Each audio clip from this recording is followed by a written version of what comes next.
Hey there, beer tubers. Welcome back to Maxwell Starr's Beer Reviews. Tonight we've got another somewhat new product in New Brunswick liquor stores. Of course, it really hinges on how long it is until I get one of these uploaded.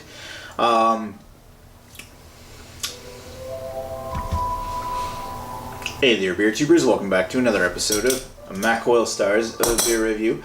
Tonight we're going to take a look at a somewhat new product in NB liquor stores. Of course, that all depends on when it is I finally get to upload this one. We're going to take a look at a beer from Britain. We're going to take a look at the UK's finest. Actually, finest is a subjective term. We're going to take a look at a beer from Wychwood. We're going to take a look at Hobgoblin Gold, born out of character. The combination of 4 hop varieties and an infusion of wheat and malted barley results in a perfectly balanced golden beer with a huge hop punch. 4.5% ABV, constitutes 2.3 UK units, to which men can only have 3 to 4 units daily. I think I've gone past that already. 2 to 3 units daily for women, and avoid drinking alcohol if pregnant or trying to conceive. I can only wish I was trying to conceive right now. So this one here says best before April 17th, 2016. So if that's a 1 year mark, then this is actually pretty fresh. It's a little bit over a month old. I've reviewed Hobgoblin before. Like, the Hobgoblin is the staple beer from Wychwood. Wychwood Hobgoblin, that's the one. I mean, the logo on the front of it, the orc with the, or the goblin rather, with the axe on the front, is their iconic beer. This one is the Hobgoblin Gold, which is meant to be like a blonde ale version of that same beer with a bit more of a hop presence. So, it recently showed up here in New Brunswick liquor stores. At the time of recording, I think it's been in stores for... I think it came in after I went to the beer fest, so it was probably, 2-3 weeks old when it first arrived here, and now it's 5 weeks old, so... at the time I upload this, it'll probably be half a year old, but we'll take a look at it anyway. I'm drinking it fairly fresh, let's just put it that way.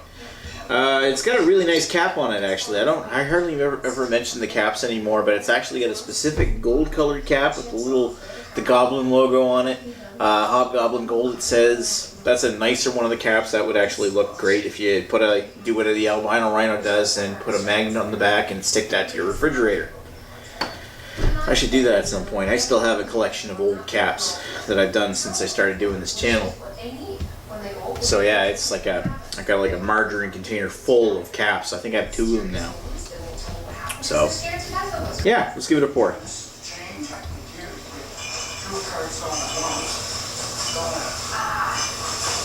You can hear the Trailer Park Boys getting bottles together in the background.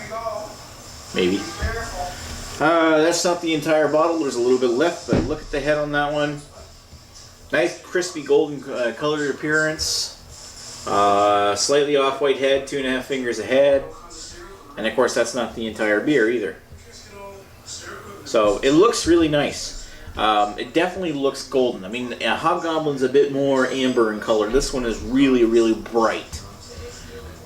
And if someone was to pour that and it didn't have the head or didn't have as much head on it and hand that to you, probably would look like you were drinking it with a standard like blonde ale or a lager or something. Looks really light in color. Let's give it a sniff. See, the first impulse I want to say is that smells skunky. But it's not. It's really grassy. And sweet, because it's like... It's an herbal note, herbal citrus, mixed in with this sweet caramel smell. And it gives you almost that skunky hook, but it's not skunky. It's perfumey. It's very, very perfumey. It actually, once you get past that little bit of... Ooh, it's really appetizing. J-Rock, baby. As it starts to fade away, it starts to fade into this copper coin kind of note.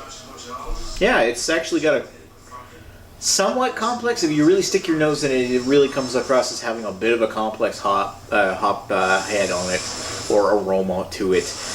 But it's not a bad British bitter. So let's give it a taste.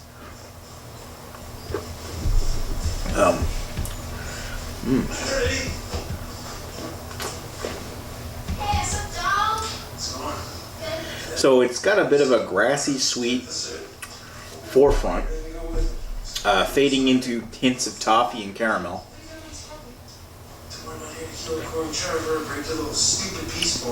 Maybe some mild grapefruit taste around the edges. And it fades into this lingering resin / herbal hop note. Maybe slightly fruity, like a British hop, like a Fuggles or something. Maybe this is more East Kent Goldings. And then that hop, that earthy pininess kind of lingers in the roof of the mouth, and it goes down and finishes. As it goes down and finishes, it comes back up with a little bit of a breath of a cereal grain. Almost like toasted white bread.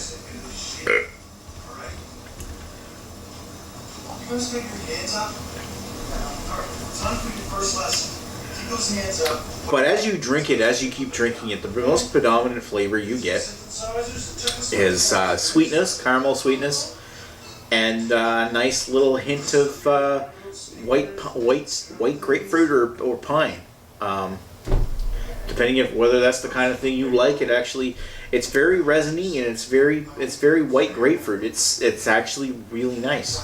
Again, the fuzz would hate this, but it's actually not a bad beer.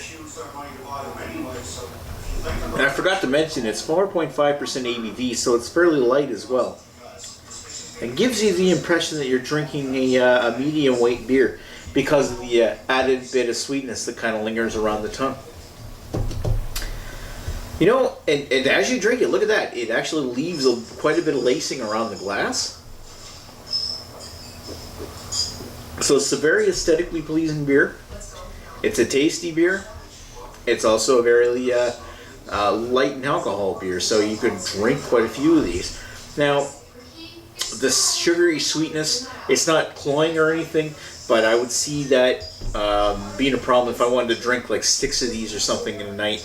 It might start to get on my nerves in a while, and I might want to try something else. But as far as being an enjoyable beer to try 1 or 2 of, to go along with tasting everything else, it's actually a pretty acceptable beer. And as far as British bitters go, I find it punches a little harder than a lot of the milds do for having that mild weight. I approve of it. 3.75 out of 5. I actually really like this beer. It's not like overwhelmingly incredible or anything. It's not something I would give a 4 or higher to, but it's actually really enjoyable, and I certainly recommend trying it while it's still available. If it is still available here. If you can get it, of course, you're in the UK, you might get it all the time. So in that case, if you see it, hey, pick it up. If you like Hobgoblin, you'll probably like this one because it's similar, but it's lighter and perhaps a little bit hoppier. Definitely more complex than the hop character, anyway. Does it live up to the original? Somewhat. Let's just leave it at that. Anyway, thanks for watching Maxwell Starr's beer review of Hobgoblin Gold. We'll talk to you folks later. Cheers.